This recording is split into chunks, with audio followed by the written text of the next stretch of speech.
Boa tarde, amigos. Estamos começando os Donos da Bola desta quinta-feira na Band TV, Canal 10 para todo o estado do Rio Grande do Sul.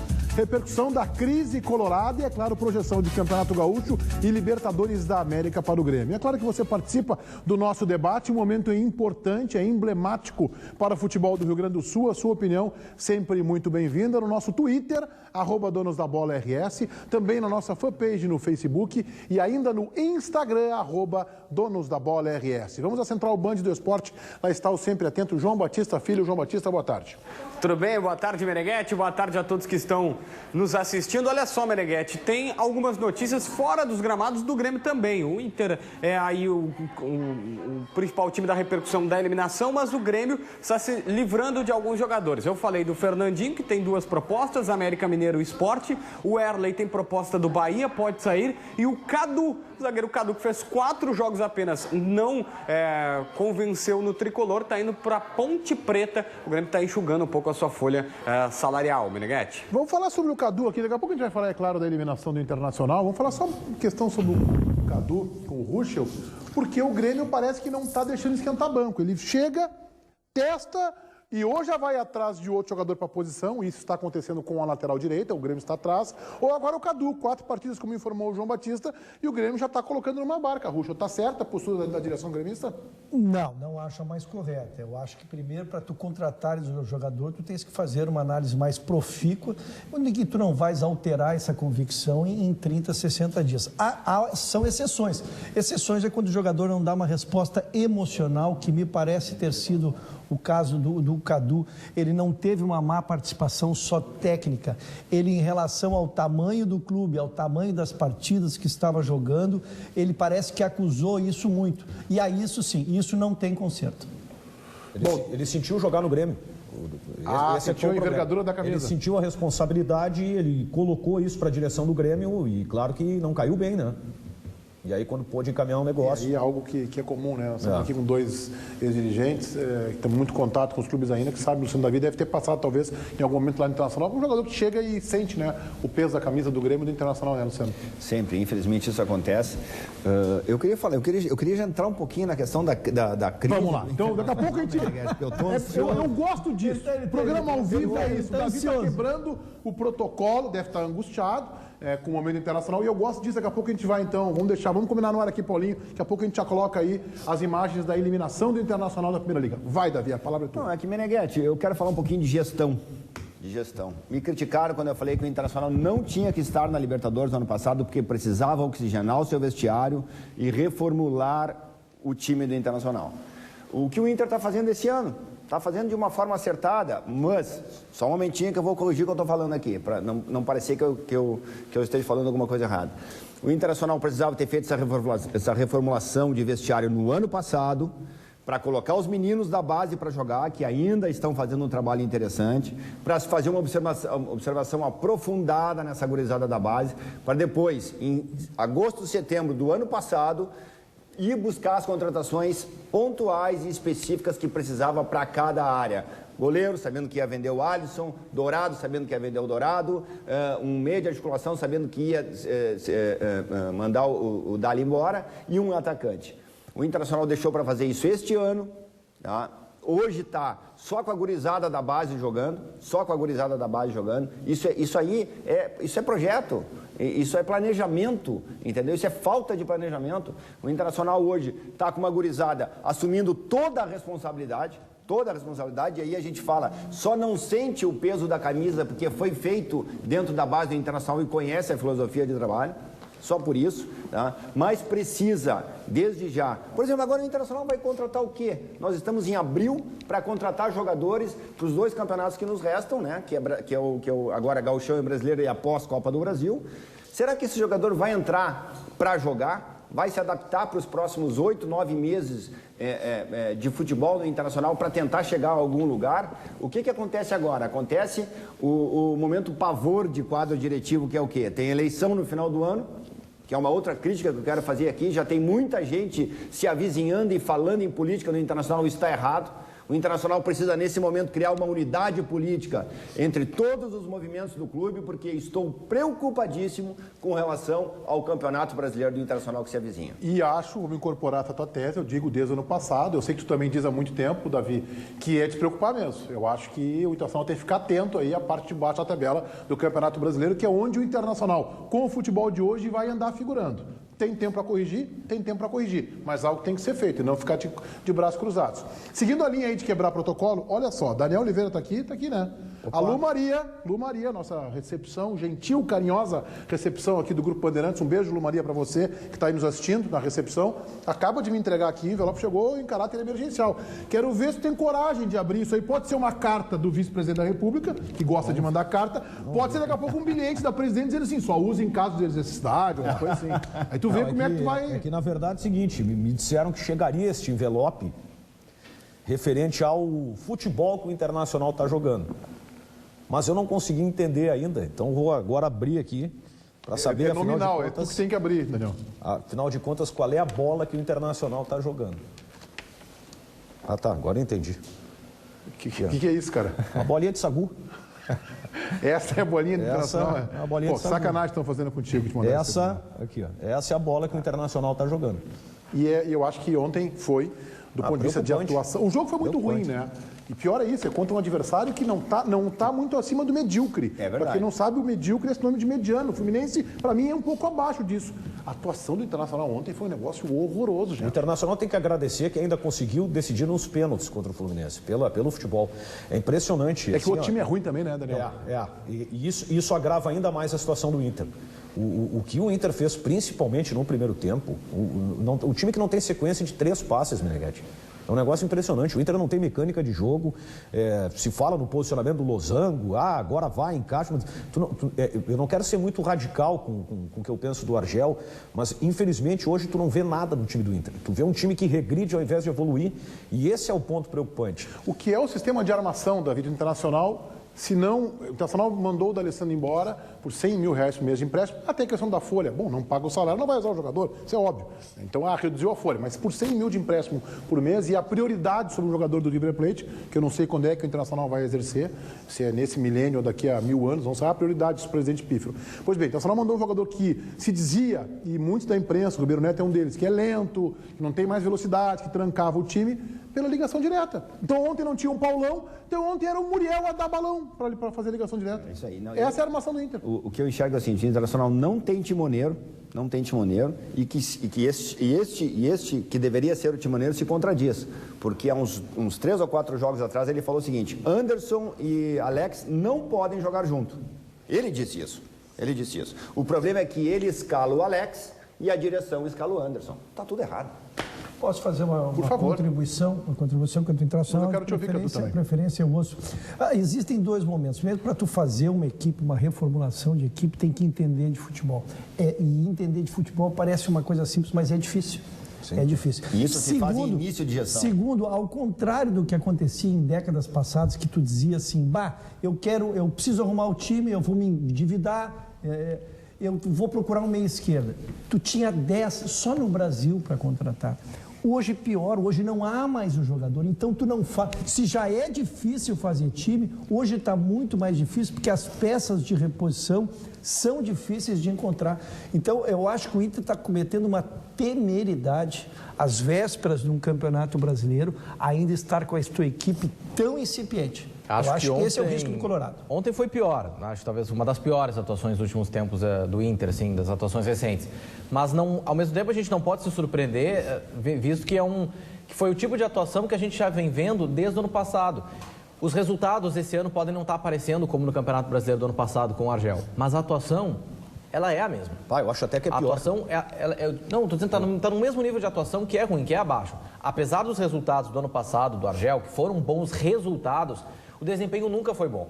E nem mesmo naquelas partidas em que a gente falava que o Inter foi melhor, com o Grenal, o jogo contra o Corinthians, também não foram atuações de encher os olhos, foram atuações mais consistentes, em que o Inter venceu e venceu bem adversários fortes, mas não foram grandes atuações. Então o Inter não vem jogando bem. Resumindo numa frase, a gente pode dizer o seguinte: com o Argel, o Inter nunca jogou bem, conseguiu resultados, mas não jogou bem. E se ano passado a bola acabava entrando O Vitinho acertava um chute de fora da área, a bola entrava. Mesmo jogando mal, a bola estava entrando, estava ganhando. Esse ano está jogando mal, só que a bola não está entrando, porque tu não pode depender sempre de uma sorte. Tu não pode depender sempre de um chute do Vitinho de fora da área que vai entrar. Não dá sempre, porque quando tu pode jogar mal e vencer, mas se tu sempre joga mal, a chance tu não vai vencer sempre, uma hora tu vai começar a deixar de ganhar. Não, eu acho que para um clube que estava com uma folha de 12 milhões no início dessa gestão, e aí a gente tem que elogiar, e segundo informações, né, até porque eu não fui atrás disso, mas segundo informações, está com uma folha hoje em torno de 4,5. Não tem como ter reduzido tanto. Foi o que eu ouvi na imprensa. De 9, 10 milhões para 4, 4,5? Foi o que eu ouvi na imprensa. Ô João Batista está conosco aqui. Tu tem essa informação, João? Tenho essa informação, sim. Na realidade, a folha estava em 10,5, quando o presidente Vitório Pífero assumiu, porque alguns jogadores estavam em final de contrato. Então, em janeiro do primeiro ano do presidente, na temporada passada, estava em 10,5. Hoje, ela está em 4,900, já descontando o Rafael Moura, que foi para o Figueirense. O Inter paga só uma parte, uma fatia do salário. E também o D'Alessandro, que foi para o River Plate. Isso para mim explica também o apequenamento de qualidade do time. Mas é que daí é o seguinte, é o que eu estava falando no início aqui, isso é questão de gestão. Se tivesse feito isso no início do ano passado, não conseguiu fazer porque tinha uma Libertadores. E aí foi buscar jogadores que eu considero de risco. O Anderson é um jogador que eu considero... O Hever, o Anderson, aí não precisamos citar, o histórico o torcedor conhece. E de que foram jogadores caros e que acabaram não dando o retorno que o Internacional precisava. Ele vai precisar buscar essas peças de novo, que é o homem de transição, que é o homem da frente, que é o goleiro, que é o zagueiro, em abril de 2016, a 8 meses de terminar a gestão. Só quero te dizer, não sei se eu estou contrapondo o que tu está falando, mas o Internacional vai buscar o goleiro porque fez uma barbeiragem, porque não teve competência e habilidade para renovar com o goleiro da seleção brasileira, porque o Inter não sabia o goleiro que tinha em casa. O Inter não sabia a qualidade do goleiro reserva na época, que era um jogador com potencial. Quando foi descobrir, faltava 10 meses para finalizar o contrato. Meneghetti, qualquer conselheiro do Internacional sabia do potencial do Alisson, que durante 10 anos nas categorias de base do Internacional se comentava que ele era melhor que o Muriel. Bom, então aí a barbeiragem é maior ainda. Pegando um pouco do que disse o Ayrton Rusch e o Luciano Davi, eu acho que o Inter vai ter que passar por uma reciclagem. Eu acho que começar do zero não é um termo exagerado. Isso, evidentemente, vai exigir uma compreensão da torcida do Internacional, porque tu não vai fazer isso da noite para o dia. Então, diante de uma reformulação que ela se torna necessária, tu tem que analisar o que tu tem. Tu tem Muriel e tu tem Jackson. Quem é melhor? O Jackson vai para a seleção, um jogador que tem um futuro promissor, papapá. Então, bota o Jackson. Porque o Muriel a gente sabe que não vai dar conta do recado. E já no primeiro lance, ontem tomou um gol no meio das pernas. Então, o torcedor ele vai ter que entender que o Inter vai ter que passar por isso.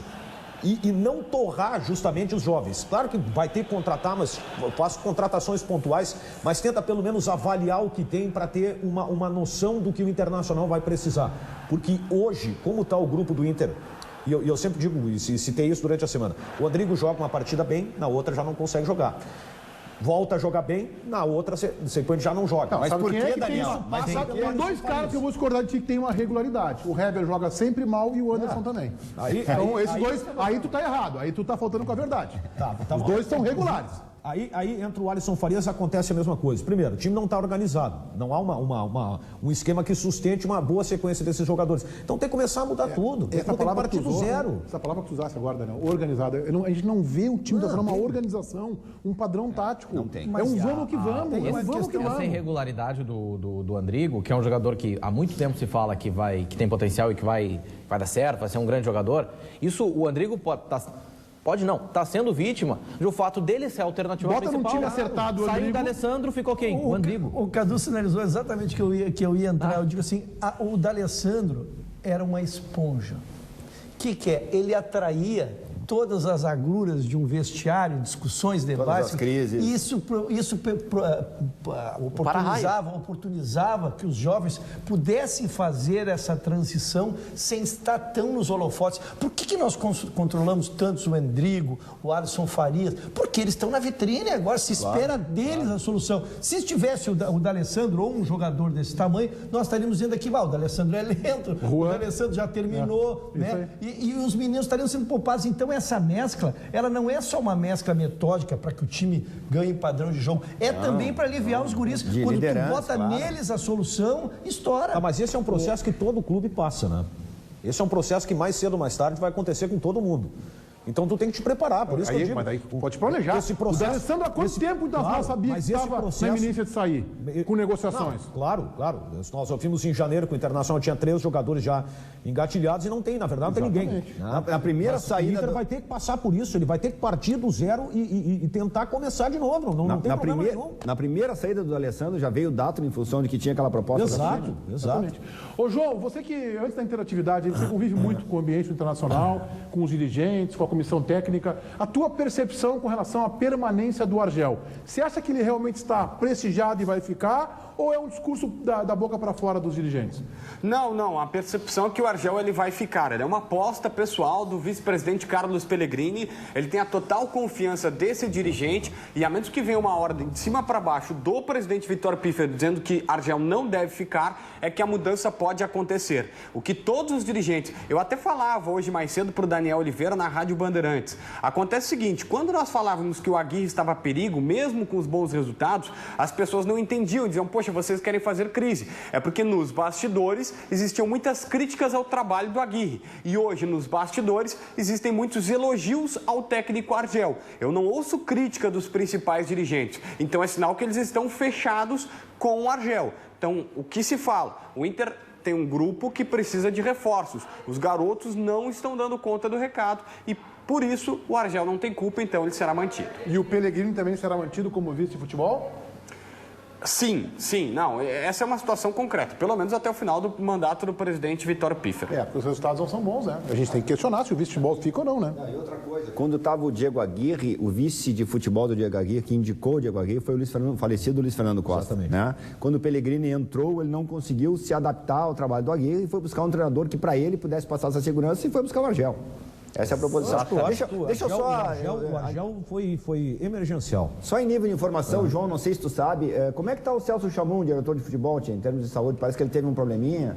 Então, o Dr. Chamum, figura queridíssima do Internacional, diretor de futebol do clube, ele realmente já passa pelo segundo problema, ele passou no Grenal, um pouco antes do Grenal, ele passou por um problema do coração, mas conseguiu se recuperar, eu até falei com ele na concentração, disse para mim que estava zerado, que o médico só tinha pedido para ele não ter fortes emoções e por isso ele não ia no estádio assistir a partida, mas agora ele retornou ao hospital, tem um pequeno probleminha, está internado, o Dr. Celso Chamum, mas o Celso Chamum, diretor de futebol do Internacional, a gente torce pela recuperação dele. É uma grande figura humana. Convivi com o Celso Chamum quando foi vice de futebol, campeão do mundo, futsal do Internacional. Isso.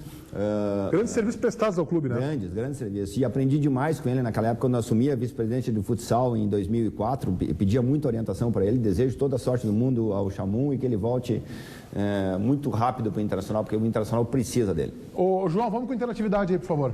O Lucas dos Santos, não existem mais motivos para manter esse treinador no comando da equipe. É um time sem compactação, buracos na zaga, entre tantas coisas. Lucas de Alegrete. O Rodrigo, o Dunga ferrou o Inter em mais um jogo importante ao levar o melhor jogador do Colorado para uma porcaria de amistoso, assim como contra o Corinthians em 2009, que saíram o Nilmar e também o lateral esquerdo Kleber. O Dinho, JB, sou gremista e tenho a dizer que o problema do Inter é o mesmo do Grêmio anos atrás, é diretoria. Esse pífero é igual ao Odoni. Luciano Mil, é deprimente assistir o Inter jogar, estamos muito atrás dos times do Brasil, inclusive da Chapecoense, nosso primeiro adversário no Brasileirão. O Lucas Mil está indignado aqui. O Éder Nogueira, estão dizendo que o Muriel falhou no primeiro gol, eu vejo de outro ângulo, para mim ele quase pegou. O cara tá de sacanagem. Para fechar, o Yuri tá pedindo um abraço pro pessoal de Yuri Martins, deixa eu ver aqui.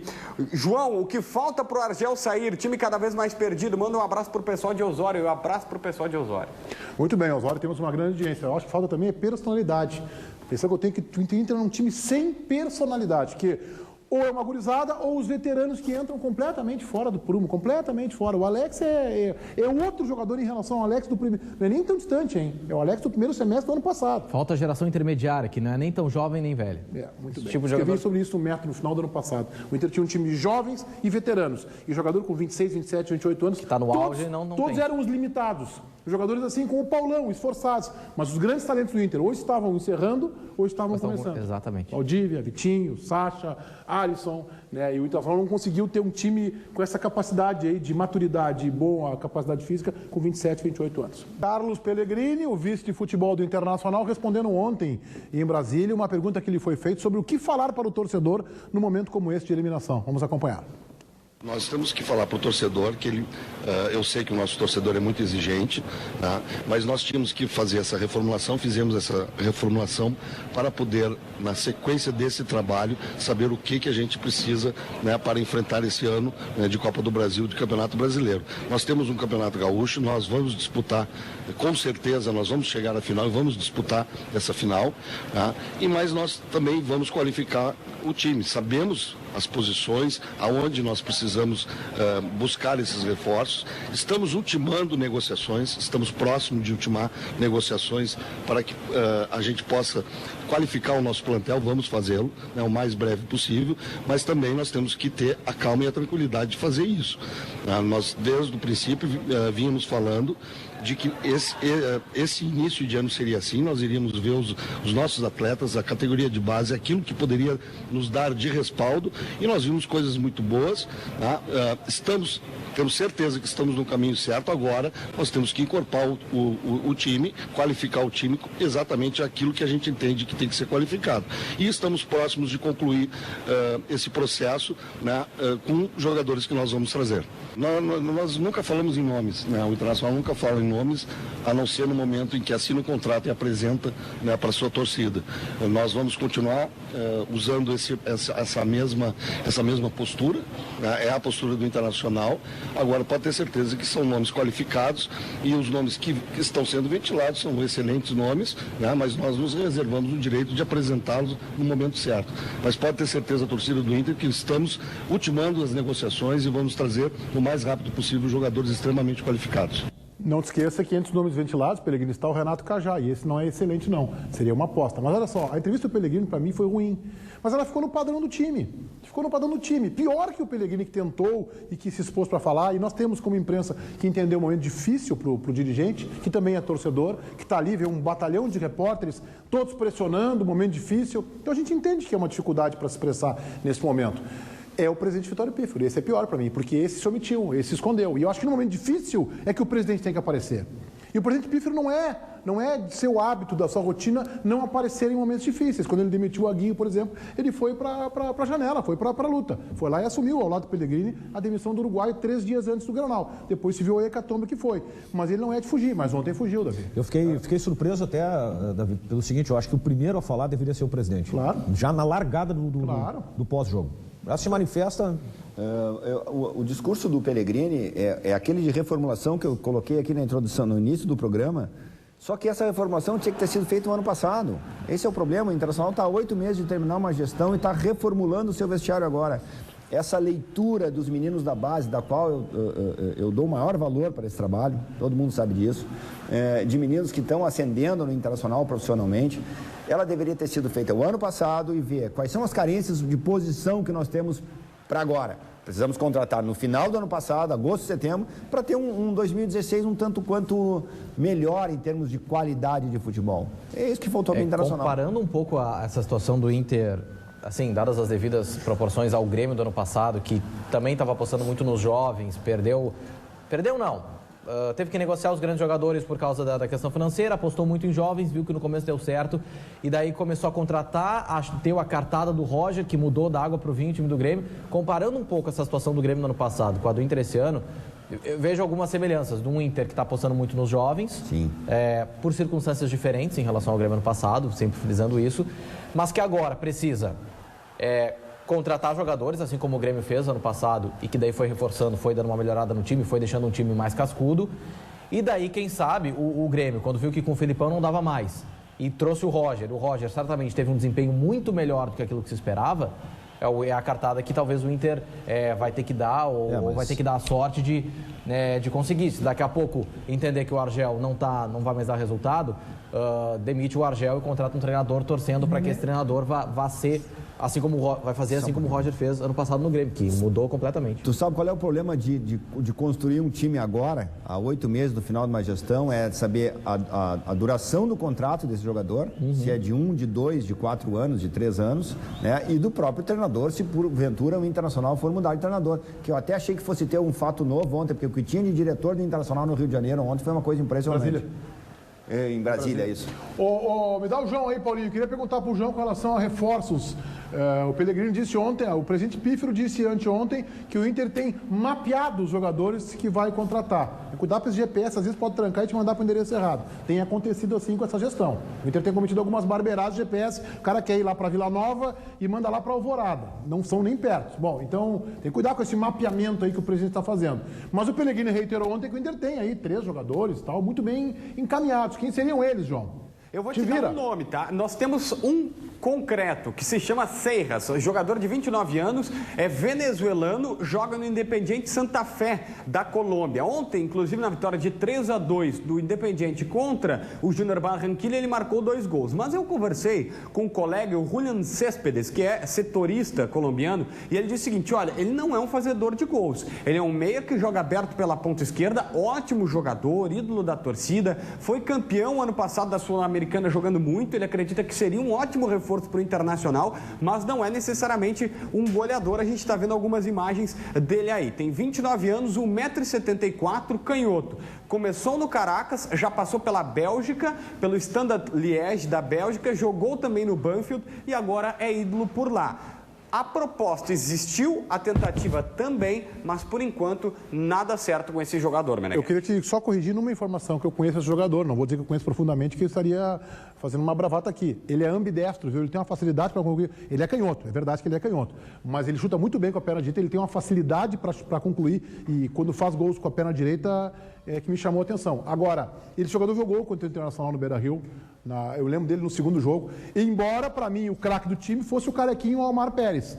Não era o Seijas, o bom era o Omar Pérez, que até acho que é mais veterano, 33, 34, né? Ele tem 29 para 30 anos, né? O Seijas. Mas tu acha que poderia chegar rapidamente e dar a resposta, Davi? Um jogador que é venezuelano, onde se pratica um futebol, convenhamos, né, gente? Quase amador, né?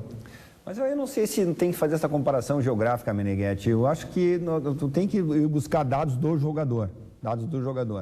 Não sei se esse jogador tem espírito de liderança. Não tem. Bom, então não tem. Já é uma carência. Não é já é uma carência com relação à contratação. Tu consegue imaginar um jogador que... Eu queria só fazer Agora me derrubou, né? Mas ele não joga na Venezuela, né? Ele joga na Colômbia, né, Meneghel? Não era. Foi boa, foi brilhante. Mas eu quero insistir um pouquinho, porque eu parei de acreditar em fórmula mágica no futebol. Eu não acho que exista mais jogador que chegue e arrume uma equipe. Arruma uma equipe hoje é uma coisa muito mais complexa. O Internacional, eu começaria por estudar a forma que o Internacional está jogando. Veja que o Inter não propõe mais o jogo. Mas vai perder um ano ele jogue com o Alajadense, ele jogue com o Fluminense, é sempre o adversário que propõe o jogo. Então, isso funciona muito em vestiário, Davi, quero te ouvir sobre isso. Isso funciona muito. Este apequenamento, às vezes ele chega no vestiário, nossa equipe é inferior, nossa equipe é menor, vamos fechar espaço, vamos segurar. Tu acabas te limitando e jogadores de expressão técnica, porque respeitosamente, o Sacha é extraordinário jogador. O Vitinho é muito bom jogador, com uma capacidade de finalização. O Internacional está jogando... Eu não quero transformar o Inter numa grande equipe, porque ele não é. Mas ele está menor do que ele mesmo. Mas isso, Ruschel, eu não quero pegar no pé aqui, mas é que isso a gente pode interpretar a partir do discurso do Argel.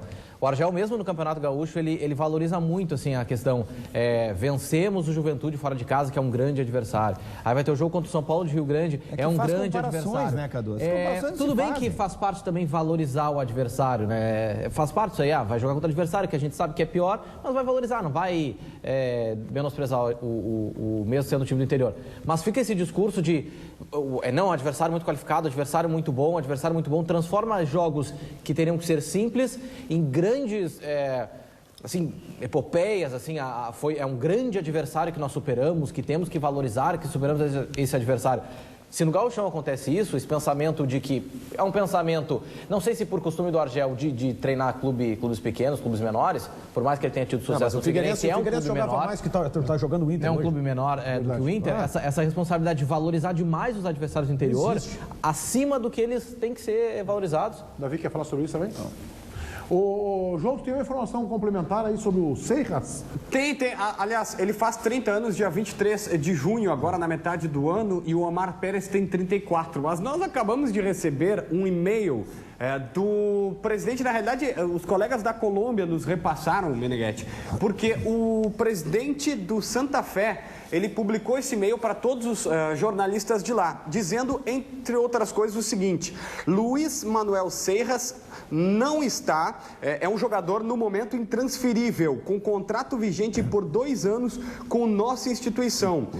O jogador mencionado é um patrimônio essencial para nosso clube e representa para nós, para os nossos torcedores, os valores máximos da nossa organização: entrega e lealdade. Santa Fé continua trabalhando para colocar a instituição muito acima no futebol continental, ou seja, ele diz que é mentira, ou pelo menos que não vai liberar o jogador para o Internacional. Portanto, repito, ele no momento é um jogador intransferível. Como é que vazam essas informações? O Inter não vai conseguir contratar um venezuelano que joga no Santa Fé. É a vontade de dar uma explicação para o torcedor que está trazendo alguma peça que seja fundamental, né? Que a gente nem sabe se é ou não. Mas se não deu o Seijas, o torcedor do Inter pode estar tranquilo que a direção tem 3 jogadores já engatilhados. Desde finalzinho de janeiro, né? Daniel, vem pra cá. Estão faltando exatamente 20 dias para o confronto decisivo do Grêmio contra a LDU pela Libertadores da América. Até lá, o time do técnico Roger está a executar 3 tarefas bem importantes. Roger gesticulou, orientou, gritou. O treinador aproveita a semana sem jogos para tirar o máximo de cada jogador. Pela Libertadores, a próxima partida é no dia 13 de abril, daqui a 3 semanas. Mas enquanto a hora de enfrentar a LDU não chega, o tricolor tem muito a fazer. Tarefa número 1, seguir com bons resultados no Gauchão. O time chegou à liderança na última rodada. Se continuar assim, os confrontos eliminatórios serão decididos na Arena. E antes de enfrentar os equatorianos, o Grêmio terá mais um desafio. Justamente as quartas de final do Campeonato Gaúcho, em jogo único. O Grêmio, qualquer competição que entra, ele sempre entra para vencer. Pela grandeza, pela história do Grêmio. O Grêmio vai brigar sempre, vai vencer. Então essa é a nossa meta, ser campeão gaúcho. Esse objetivo é totalmente ligado com a tarefa número 2, que é tão importante quanto: melhorar o desempenho. Apesar da boa campanha no Gauchão, o time não tem repetido as atuações do ano passado. Como alternativa, Ramiro será mais vezes testado em uma posição que preocupa, a lateral direita. Uma posição um pouco mais fácil que o volante, né? Não tem tanta responsabilidade de criar o jogo, não é um jogador de meio de campo. Então tem algumas características um pouco diferentes do meio, que com o passar dos jogos, se eu continuar ali, vou me adaptando cada vez mais. Já a tarefa de número 3 é esvaziar o departamento médico. Atualmente, 3 jogadores estão fora: Giuliano, com dores no pé esquerdo, Luan, com cachumba, e Miller Bolanhos, por causa das fraturas na mandíbula. O lado positivo é que Maicon, Wallace Oliveira, Marcelo Oliveira e Henrique Almeida já estão recuperados. E tem uma outra tarefa, que não vai adiantar muito se as anteriores não forem cumpridas: assistir ao jogo entre Toluca e LDU, válido pela 4ª rodada da Libertadores, que vai influenciar a tabela do Grupo 6. O tema de casa foi passado. Cabe a Roger e os jogadores cumprirem, para que no dia 13 de abril o Grêmio possa vencer a LDU. O Rush fez uma tese maravilhosa aqui enquanto envia a matéria. Posso copiar o Davi e quero quebrar o protocolo. Vamos lá, quebra. Me dá a palavra. Vou repetir o Davi aqui hoje. É porque vocês me dão o privilégio de vir aqui às quintas-feiras e eu fico com alguns assuntos engasgados que eu tenho que esperar chegar quinta-feira para dividir com os milhares de telespectadores da Bandeirantes. É o assunto Lincoln. Eu preciso falar do Lincoln, porque se está se criando especulação da possibilidade do Lincoln jogar com o Douglas. Isso é uma heresia esportiva, respeitosamente, e me explico. O primeiro, a maior virtude do Lincoln é exatamente ser um meia que entra na área, que é o que mais se quer. No mundo inteiro não há. Tu quer um número 10 que arme um time e entre na área. O Lincoln tem essa característica, sem comparar jogadores. Bem, o que ele não tem? Velocidade. Ele não tem velocidade, ele não é um homem veloz. Então, querem trazer a possibilidade de jogar o Douglas e botar ele numa das linhas laterais do campo. Bem, vamos tirar a maior virtude dele. Porque das laterais, o Grêmio já não é uma equipe rápida. Se tu tirar um dos velozes das duas laterais, tu vais trancar o time do Grêmio. Então, a bronca é do Roger. Se é o Douglas o titular, que seja, não vou discutir, ele conhece o momento técnico do jogador. Agora, querer arranjar um lugar pro Lincoln, fora do lugar que genuinamente ele eu acho que seria desarrumar o time do Grêmio. Tá, mas tu acha que o Lincoln não pode jogar no titular do Grêmio e com o Douglas, pergunta ou não?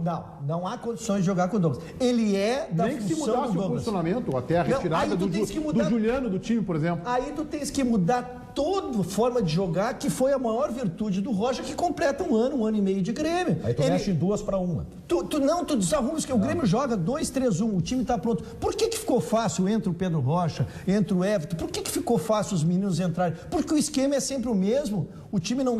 Fica fácil descobrir, rotiniza a função. É isso que eu digo. E então, futebol é repetição, se o Grêmio joga 2-3-1, faz um ano, não vai agora, num jogo importante como esse da Libertadores, mudar seu esquema. Isso não. Então é 2-3-1. Qual é a função do Lincoln? O Lincoln é um centralizado que entra na área. Ele não pode ser jogado dos lados do campo. Então, ou mantém o Douglas, ou entra o Lincoln. Essa é a decisão que tem que tomar.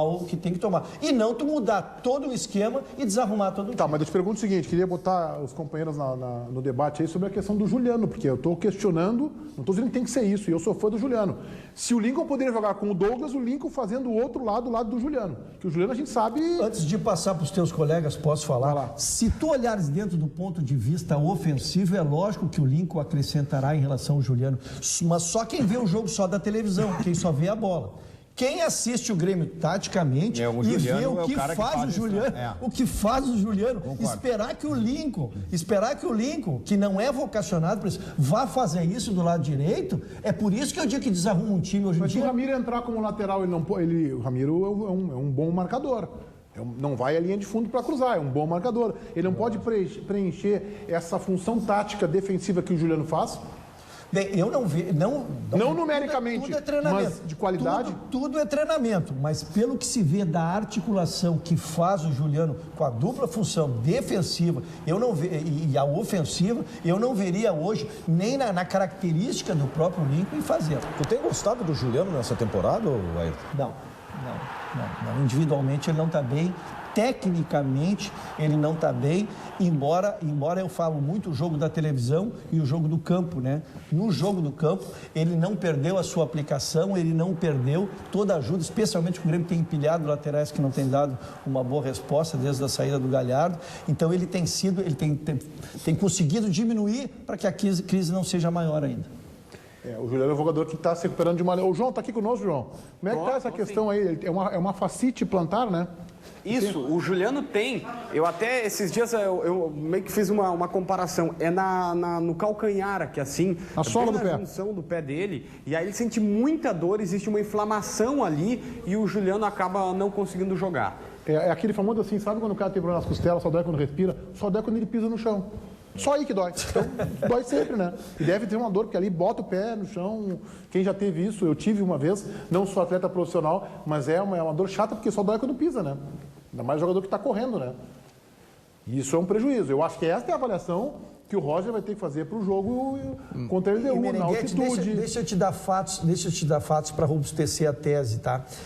Pega os gols que o Lincoln tem feito, da onde ele tem feito esses gols. Por que eu falo de meia entrar na área? Ele fez o gol contra a LDU lá, ele estava a um passo da pequena área. Esse gol extraordinário que ele fez... São Lourenço, perdão. Esse gol que ele fez de calcanhar, ele estava dentro da área. Os dois gols que o goleiro fez, defesa extraordinária, ele estava dentro da área.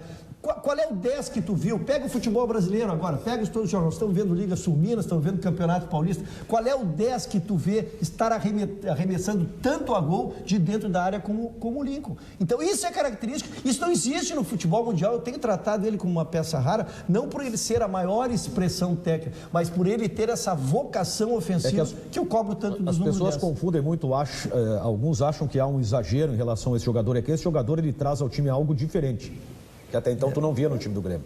Por isso que ele está tendo essa consideração toda especial. Não é só questão técnica, né? Mas o Juliano, é preciso, Meneghetti, destacar, vamos dizer assim, amenizar o fato do Juliano estar jogando mal, tanto pela lesão dele, mas também caiu com o time, né?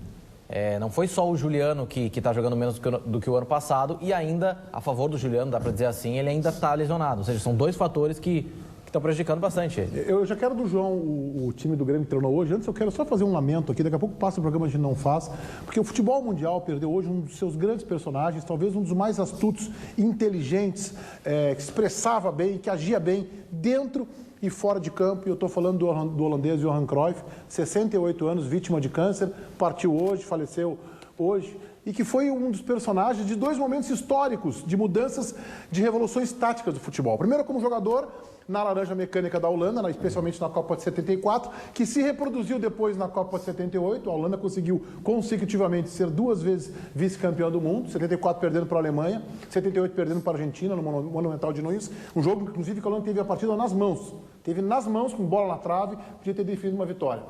E depois, como técnico, ele ficou 8 anos, 315 jogos comandando o Barcelona, que à época era um recorde mundial. E aí ele começou ali a introduzir algo que os clubes hoje tentam repetir, que é o quê? Fazer com que as categorias de base comecem a formatar jogadores ao estilo do que ele queria lá como técnico do profissional. O que a gente vê no Barcelona hoje, que é o melhor time do mundo, sem dúvidas, o que a gente vê hoje no Barcelona é herança, é legado de toda uma filosofia de anos que o Cruyff vem implantando nas categorias de base. Não é isso. É posse de bola e agressividade para atacar, mas é ter posse de bola e deixar o teu adversário cada vez mais longe do teu gol. Um dos discípulos do Cruyff foi treinado por ele e foi convidado por ele enquanto diretor do Barcelona para assumir o comando técnico, primeiro do time B e depois do time A, foi o Pepe Guardiola.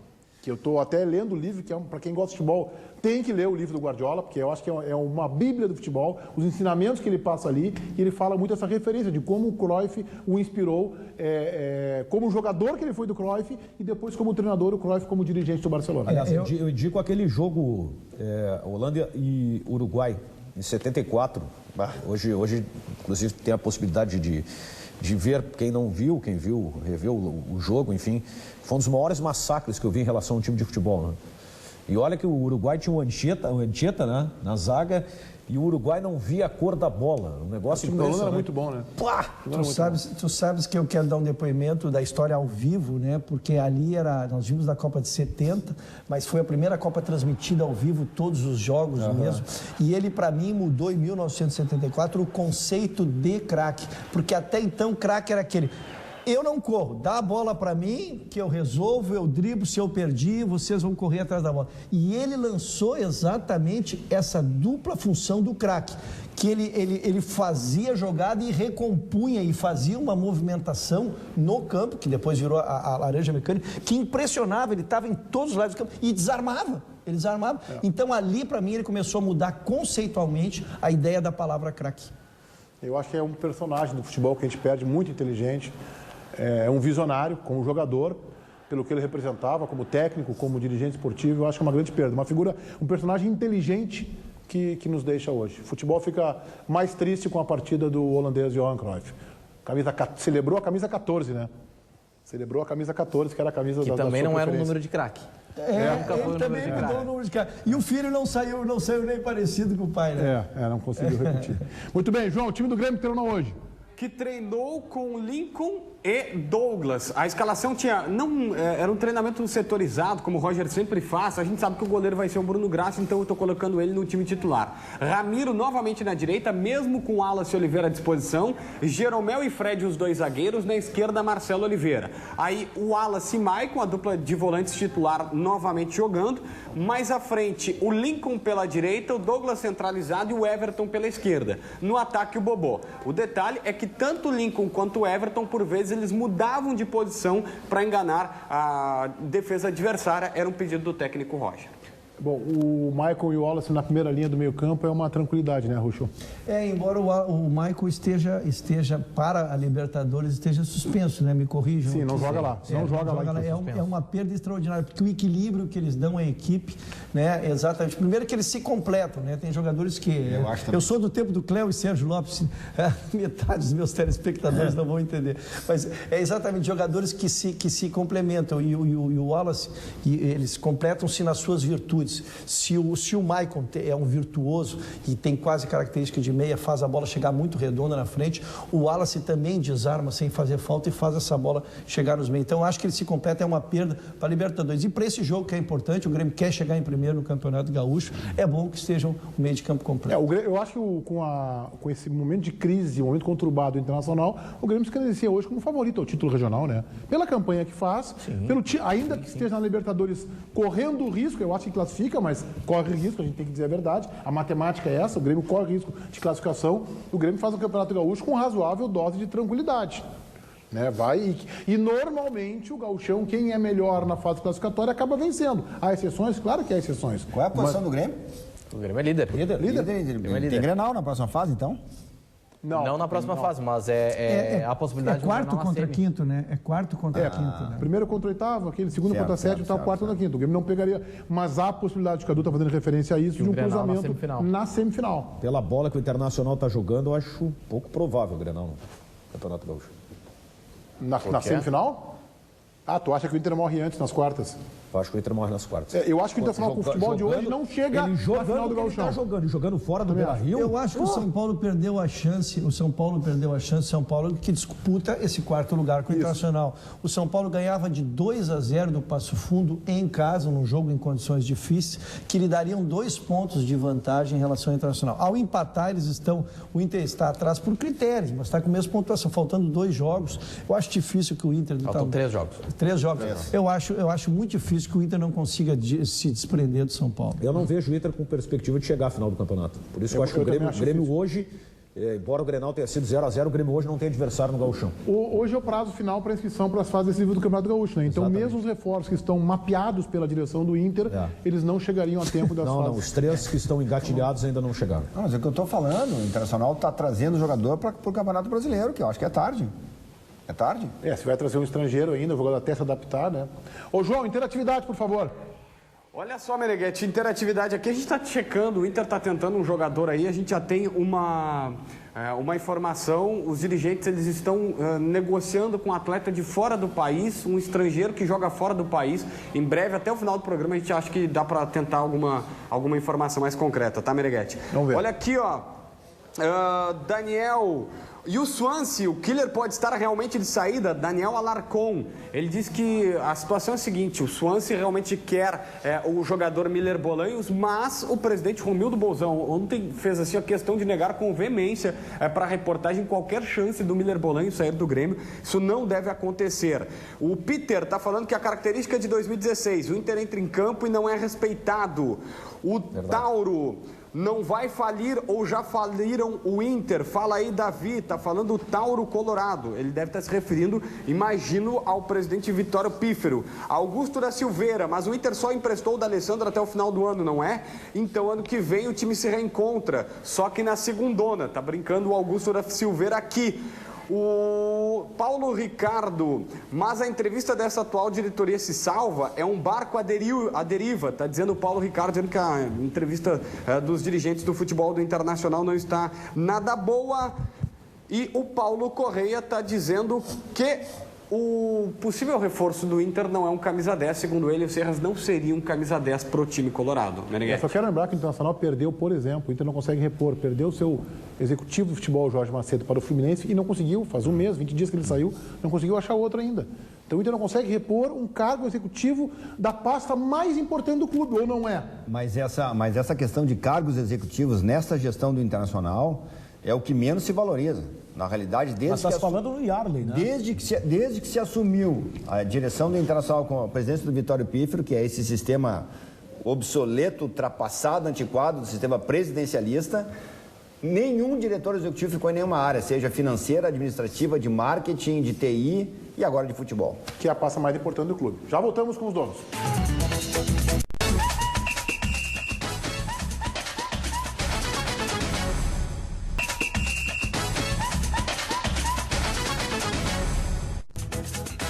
João Batista tem informação relevante sobre o Internacional. Diga lá, João. O Internacional está muito perto de contratar Quintero, jogador de 23 anos, colombiano, está atualmente na França, joga no Rennes da França, é colega até do Pedro Henrique, que é um ex-jogador do Grêmio, lá no futebol francês. Ele tem 1,69 m, é canhoto, começou no Envigado da Colômbia, passou pelo Atlético Nacional, Pescara da Itália, Porto por empréstimo e agora está no Rennes da França, o jogador Quintero de 23 anos. Trajetória meio longa de clubes para 23 anos, né? Me chama a atenção isso, né? Jogou Começou na clubes. Colômbia.